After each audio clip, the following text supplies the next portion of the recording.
자, 이제 마지막 옥수수하고 끝내겠습니다. 네. 끝나가는 시간도 됐네. 293페이지가 옥수수예요. 53. 예, 일단은 줄기를 먼저 보시면은 옥수수는 외떡잎 식물로서 줄기의 각 마디에 잎이 달린다. 그 밑에 줄기를 완전히 감싸며 자라다가 옆으로 뻗는다. 줄기를 감싸고 있는 부위를 잎집이라 하며 옆으로 뻗어나간 부위를 잎몸이라 한다. 잎집과 잎몸의 경계 부위에는 잎혀, 잎뒤가 있다. 아까 거기 쌀 생각나지 않아요? 막 잎뒤, 잎혀 막 보니까. 똑같은. 밑에서 두 번째 줄. 줄기의 단면을 보면 관다발이 산만하게 흩어져 분포하여 있다. 그 다음 페이지 뿌리. 첫 번째 줄. 어린 뿌리, 종작은 수염뿌리, 겉뿌리 네 가지로 구분할 수 있고요.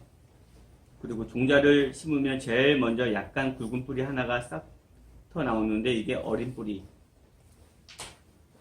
그리고 어린 뿌리가 나온 후 이보다 약간 가는 뿌리가 몇 개 나오는데 이를 종자근이라 하고, 그 밑에 줄 끝에 지하 줄기 아랫부분에서 수많은 수염뿌리가 발생한다. 지표 가까운 지상줄기 마디에서도 뿌리가 발생하는데 이를 겹뿌리라 한다. 295페이지. 아미삭과 수이삭. 밑에서 세 번째 줄 보시면은 아미삭은 줄기의 마디 부분에 달리는데 수정이 끝나면 옥수수가 맺힌다. 이제 우리가 먹는 옥수수, 그게 아미삭에서 나온 거예요. 흔히 수염이라고 부르는 그 부분은 아미삭 중 암술머리 및 암술대에 해당한다. 보통 한 개의 옥수수 줄기에 1에서 3개의 아미삭이 달리나 품종과 재배 환경에 따라서는 여러 개가 달리기도 한다. 수이삭은 줄기 꼭대기의 형성. 세 번째 줄. 수이삭이 성숙해지면 꽃가루가 날리는데 이 꽃가루가 암수대에 다 수정이 일어나면은 이제 되는 거예요. 두 번째 단락 보시면은 옥수수의 아미삭과 수이삭은 개화 시기가 서로 다른 경우가 많은데 일반적으로 수이삭이 먼저 핀다. 이러한 현상을 웅예선숙이라고 한다. 그래서 웅예선숙에 대한 뜻이 나와 있어요. 이게 기출문제에 나오더라고요. 웅예선숙이. 맨 아랫줄 보시면 수정된 종자는 수정이 먼저 이루어진 이삭의 아랫부분부터 자라고 윗부분의 이삭은 나중에 자란다. 종실의 배 및 껍질 부분으로 구성되어 있다. 종실 전체 무게의 배젖이 약 83%, 배가 12%를 차지하여 다른 밭작물에 비해 배가 차지하는 비중이 매우 크다. 이게 문제가 나와요. 얘가 이제 배가 여기 296페이지 그림 보시면 종자의 구성에 보시면 배가 엄청 크죠. 다른 거에 비해서. 거의 다른 작물 씨들에 비해서 배가 엄청 크잖아요. 그래서 배가 12% 차지하는 거에 대해서 이제 문제가 나오더라고요. 거기 워크북 69페이지 5번 보시면은 몇 페이지? 69. 69페이지 5번 보시면은 밭작물 중 씨눈이 차지하는 비중이 큰 작물. 옥수수죠. 몇 페이지? 2번? 5번. 5번이요. 5번. 씨는 씨는 가장 차지하는 이제 봐라. 4번에 봐라. 두 번째 줄. 종자 속에 있던 뿌리 부위가 먼저 나오는데 이 뿌리를 어린 뿌리라 하며 어린 뿌리가 어느 정도 자라면 이보다 가는 몇 개의 종자근이 나온다. 아까 했던 말 또 나오는 거예요. 어린 뿌리와 종자근은 오래 살지 못하고 앞에서 설명한 대로 수염뿌리가 발생하는데 본격적인 양분과 수분 흡수는 수염뿌리를 통해 이루어진다. 수염뿌리에서 양분을 하고 수분을 붓는데요. 300페이지.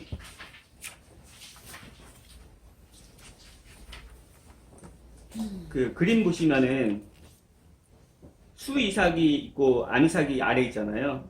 그래서 수이삭에 있는 그 꽃가루가 내려와서 암이삭에 묻어서 이제 열매가 맺힌다는 그냥 그림이에요. 301페이지 품종 잡종 당세 이제 요 부분에서도 이제 문제가 나오는데 한번 읽어볼게요. 옥수수는 한 식물체 내에 암이삭과 수이삭이 서로 다 다른 위치에 달리고 이들 간에 교잡이 일어나 종자가 맺히는 장동주 이화식물. 이 장동주 이화식물 물어보면 얘는 옥수수가 되는 거예요. 수년 동안 계속해서 같은 식물체 내에 암수가 수정되어 생긴 옥수수를 심으면 옥수수 키가 작아지고 수확량도 줄어든다. 이러한 현상을 자식 열세라고 한다. 이와 달리 서로 다른 계통 간 교잡이 일어나 수정된 옥수수를 씹으면 그 양치보다 생육이 더 왕성한 식물체 및 많은 수량을 얻을 수 있는데 이런 현상을 잡종 강세라 한다. 이 말이 뭐냐면 여기 밑에 그 그림 하나 있잖아요. S0부터 S6까지 있잖아요. 이게 한 놈 가지고 계속 하다 보면은 양도 줄어들고 키도 작아지고 안 좋다 이거예요. 그래서 다른 놈 A라는 그 옥수수랑 B라는 옥수수랑 두 개를 접시켜가지고서 해야 더 크고 왕성하게 수정도 많이 나온다 이 말이에요. 마지막이라서 신나네. 목소리가 밝아졌네.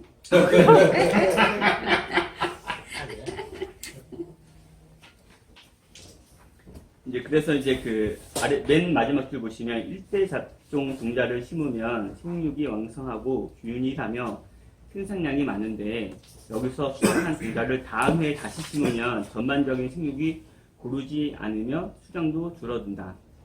그 밑에 따라서 옥수수를 재배할 때에는 국가나 종자 회사에서 보급하는 일대 잡종 종자를 매년 새로 구입하여 심어야 한다. 진짜 제대로 이제 옥수수를 재배를 하려면은 자기 거 씨받아서 하면은 점점 죽어진다. 예, 씨받아 하지 말고 남의 거 같이 해서 팔아먹기 위해서 그냥 하는 겁니다. 옛날에는 다 지껏 씨받아서. 이제 육종 방법에는 이제 일대 교잡 품종이 있고 뭐 합종 품종이 있고 뭐 방임 수분 품종이 있어요. 그래서 이제 일대 교잡 종 품종을 보면은 우수한 특성을 지닌 옥수수 개체나 계통을 선택하여 5세대 정도 자식 계통을 만든다. 아까 계속 이렇게 만든다는 얘기예요. 그걸로 끝까지가 만드니까. 밑에서 세 번째 줄 선택된 우수한 일대 잡종의 부모를 확인하고 매년 이들을 심은 뒤 이들 간 교잡으로 종자를 생산하면 그 종자가 일대 교잡종 품종이 된다.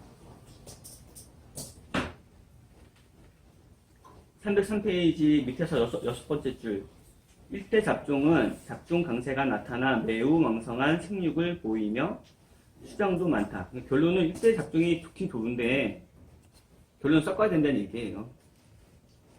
304페이지 그림을 보시면 304페이지의 그 그림 10-10을 보시면은 A하고 B하고 있으면은 B에 있는 수익싹을 잘라 없애버려요. 그러면 A에 있는 그 꽃가루가 이제 B에 묻을 거 아니에요? 그러면 이제 잘 자라겠죠, 그게. 그 옥수수가. 그리고 또 이제 옆에 거는 D하고 C하고 있는데 그 중에 하나 또 잘라요. 그러면 걔가 붙으면 또 잘 자랄 것이고, 하나가.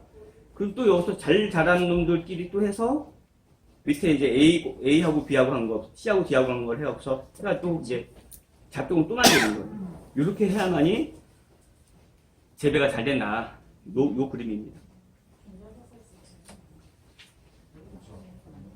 305페이지 첫 번째 줄 옥수수 일대 잡종 품종을 개발할 경우 단순한 두 부모에서 얻은 단교잡종이 잡종 강세가 높은 관계로 균일도가 우수하고 수정성이 많으면서 교잡시키기 용이하여 가장 일반적이지만 종자 생산력이 높다는 단점이 있어 3개 또는 혹은 4개의 양친을 이용한 복도 작동도 이용된다. 뭐 계속 했던 말 계속 나온 거기 때문에 그냥 그렇게 이해하시면 될 것 같고요. 그 이번 합성 품종은 이제 세 번째 줄 각각의 조합에서 얻은 종자를 하이브리드라고 하는데 이거를 종자를 심고 평가한 뒤 우수한 교작종을 선발을 해요. 그리고 나서 맨 밑에 두 번째 줄 보시면은 합성 품종의 경우 작종 강세의 발현 정도가 다소 낮고 개체 간 균열성도 떨어지지만 종자 생산이 쉽고 지역 적응성이 우수한 장점이 있대요. 그래서 이게 합성 품종이 1대 교작 품종보다는 더 좋다는 얘기예요. 장점이 지역 적응성하고 종자 생산이 쉽기 때문에 이게 거기 합성 품종에 대해서 문제가 나왔었어요. 제일 좋은 놈 뭐냐고.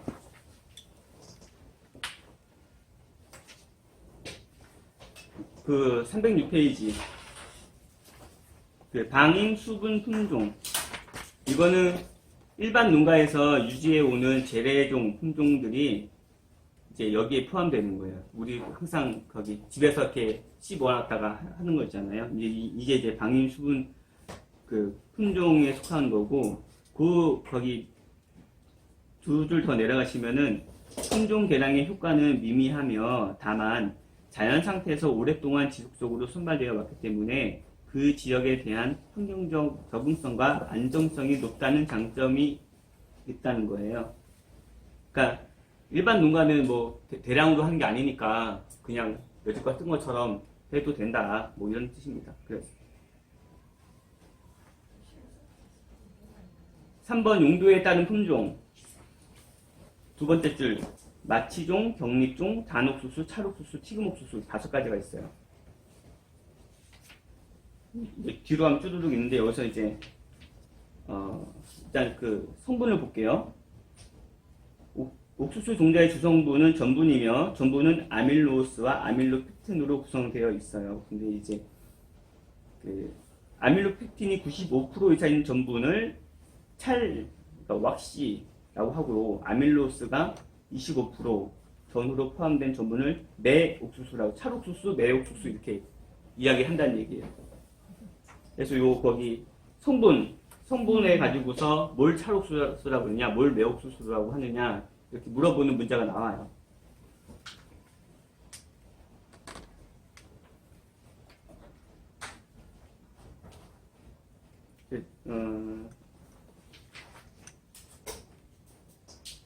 마취종 1번 마취종 그 307페이지 1번 마취종 사료용으로 많이 재배하는 옥수수 종류인 마취종은 껍질이 두꺼워서 식용으로는 격립종에 비해 떨어진다.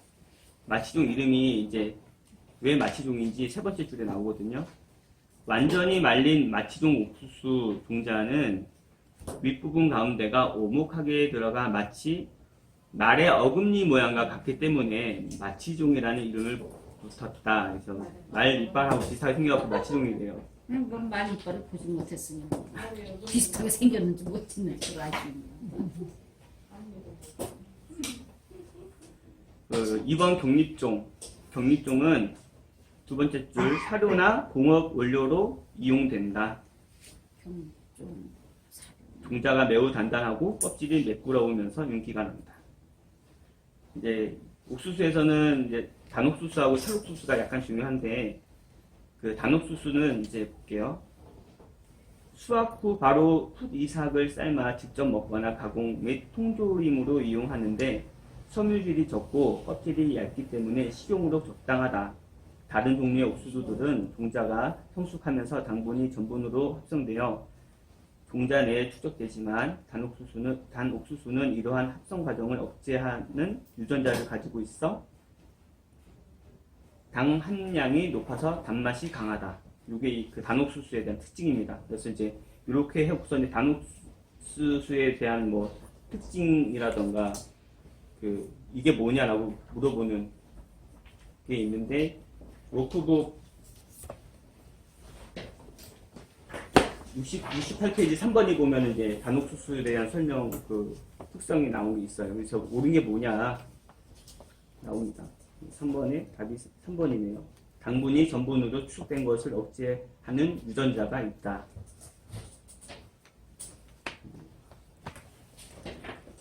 찰옥수수. 찰옥수수의 전분은 대부분 아밀로펙틴으로 구성되어 있다. 이게 제일 중요한 특징이에요. 찰옥수수는 아밀로펙틴으로 구성되어 있다. 이게 찰옥수수의 제일 큰 특징.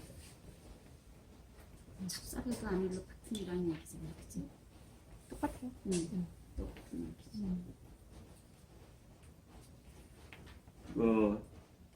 튀김옥수수. 튀김옥수수는 넘어갈게요. 이게 아, 팝콘 옥수수 팝콘 아니야? 옥수수? 아, 팝콘이네. 튀김 옥수수. 팝콘 옥수수.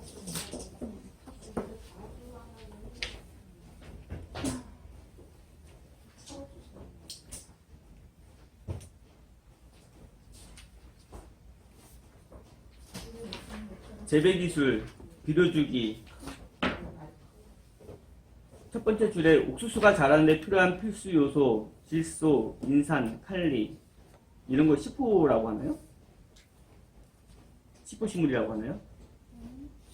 옥수수로 예, 식품식물이라고 식품 식물은 하는데 맞는데. 예, 그래서 여기 뭐 이거 해서 질소, 인산, 칼리는 어떤 거나 다 들어간다. 그래서 식품식물은 아니지. 근데 여기 보시면은 이제 문제가 그 70페이지 그 워크북 70페이지 10번을 보시면은 보리밀, 호밀, 귀리, 메밀, 콩 얘는 시포식물이 아닌가 봐요. 그죠? 응. 예. 네. 그래서 시포식물 옥수수밖에 없어요. 그래서 네. 시포식물이 뭐냐 이렇게 물어보는 문제가 나오더라고요.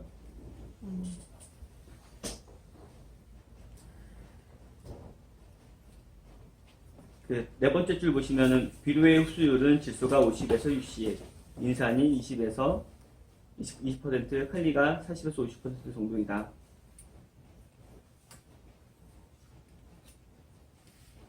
밑에서 두 번째 줄, 교작종은 대체로 비료를 충분히 주면 잘 자라며 쓰러지지 않으나 재배종은 비료량을 늘리면 쓰러지기 쉬워 표준 시비량이 적은 편이다. 그래서 밑에 있는 표가 보통 옥수수하고 교작종하고 이렇게 해서 질소 넣은 걸 12량을 보면은 보통 옥수수는 17.4인데 교작종인 단옥수수는 14.5예요. 그 얘기를 이렇게 표로 많이 해준 겁니다.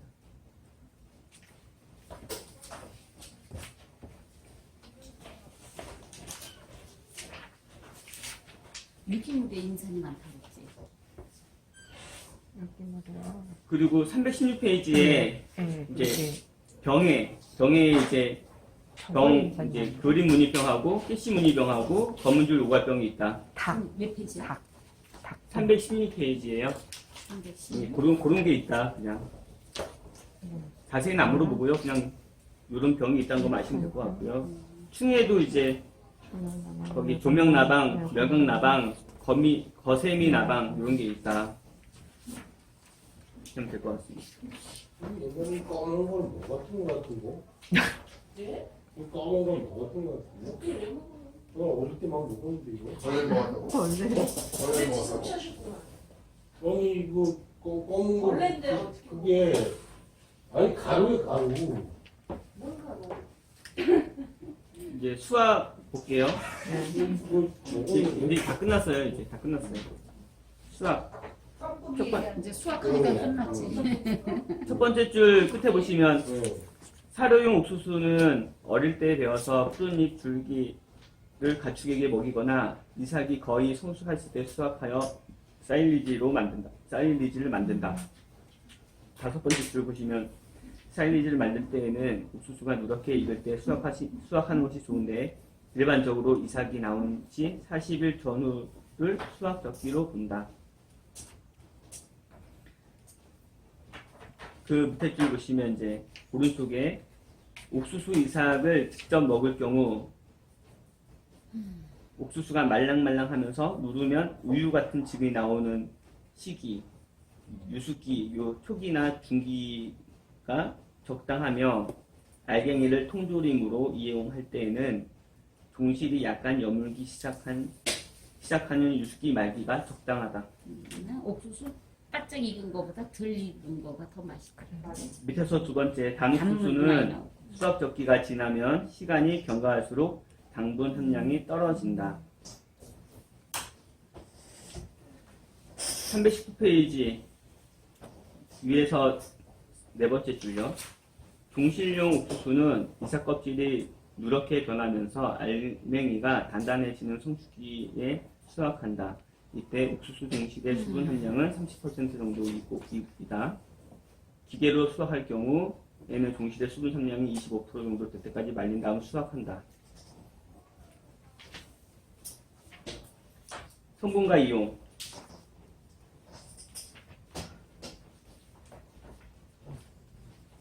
이게 안 나오더라고요. 320페이지의 옥수수 전분, 여기는 두 번째 줄 보시면 전분은 아밀로스와 아밀로펙틴으로 구성되어 있는데 매 옥수수는 아밀로스 25%와 아밀로펙틴 75%로 구성된 반면 찰 옥수수는 아밀로펙틴만으로 구성되어 있다. 이거 아까 했던 말이죠. 예. 그래서 매 옥수수하고 찰 옥수수하고 구분을 확실하게 알고 계시면 좋을 것 같습니다. 그리고 그 표 보시면 10-4 표를 보시면은 배젖에 전분이 86%가 있어요. 그리고 배에 단백질이 18% 있고 지방이 34.5%가 있어요. 그래서 배젖에 이제 전분이 대부분 있다는 걸 볼 수 있습니다. 그 3번 메이신. 이제 메이신이 그 옥수수 성분에 또 중요한 게 하나 있죠. 수염. 최근에 밝혀진 메이신이라는 성분은 옥수수 수염 속에 추출된 폴라보노이드의 일종으로 항산화 기능성이 매우 높다. 메이신은 원래 옥수수 이삭을 해치는 유충의 생장을 억제하는 작용이 있는 것으로 알려져 있다. 그 옥수수 수염으로 차 뭐 하고 많이 하잖아요. 이뇨작용을. 예, 그래서 그 수염 갖고서 많이 한다는 거 있다는 게 그 메이신입니다. 끝. 수고하셨습니다. 30분 앞당겼네.